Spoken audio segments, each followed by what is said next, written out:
اعوذ باللہ من الشیطان الرجیم بسم اللہ الرحمن الرحیم۔ السلام علیکم۔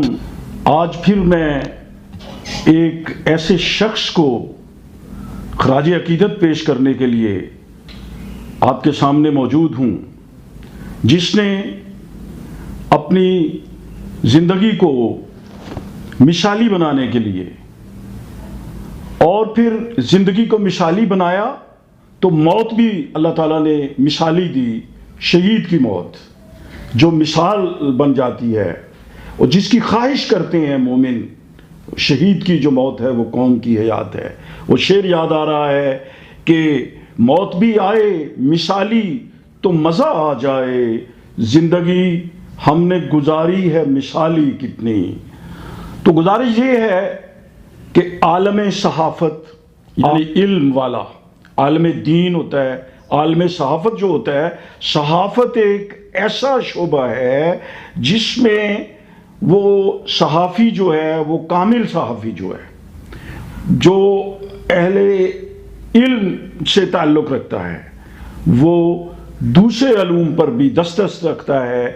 اگر مذہب پہ بات کرتا ہے، تصوف پہ بات کرتا ہے، روحانیت پہ بات کرتا ہے، سیاست پہ بات کرتا ہے، کھیل پہ بات کرتا ہے، تو اس کو عبور ہونا چاہیے، اور جو اعداد و شمار، جو حقائق وہ پیش کر رہا ہے اس پر کمانڈ ہونی چاہیے، اور وہ سچ پر مبنی ہونی چاہیے، اور زمینی حقائق کو نہایت سچائی کے ساتھ اور دیانتداری کے ساتھ پیش کرنے کا اس کو فن جو ہے وہ آتا ہو۔ وہ شہید وفا تھا، وہ شہید راہ سچ تھا۔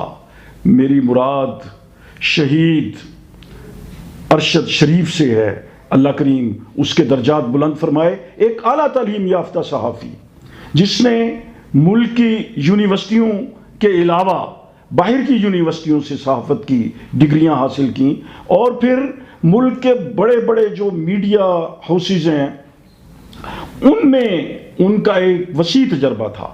پھر ان کا جو پروگرام تھا ایک نجی چینل سے جو وہ کیا کرتے تھے، پاور پلے پروگرام جو تھا، اس نے ان کو شہرت کی بلندیوں پر پہنچا دیا۔ کیوں؟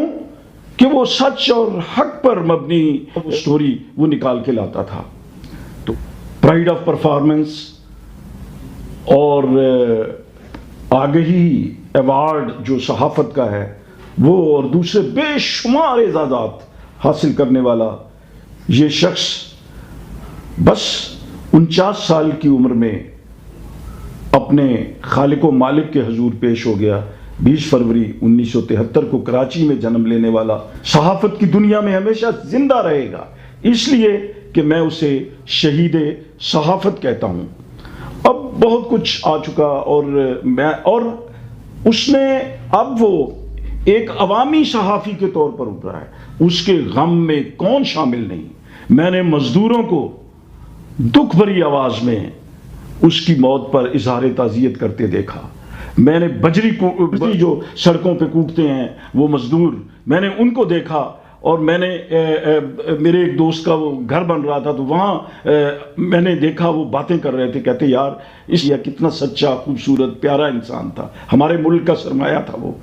تو یہ کون ہے جو اس کے غم میں شامل؟ اللہ کریم ان کے درجات بلند فرمائے۔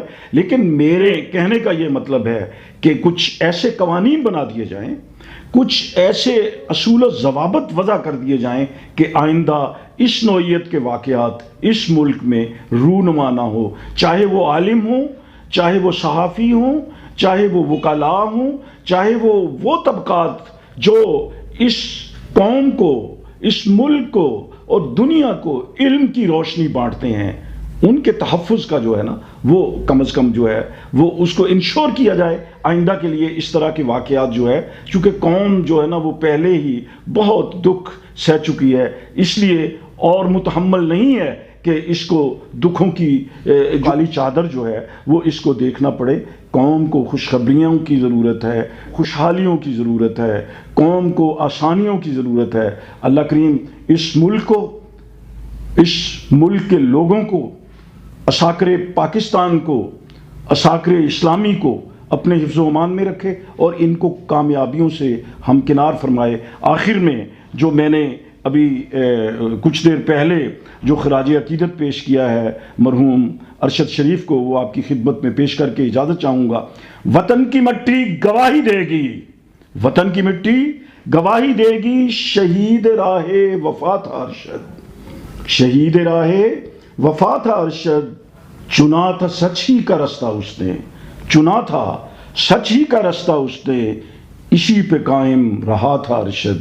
اپنا اور اپنے ارد گرد کا بہت خیال رکھیے۔ اللہ نگہبان۔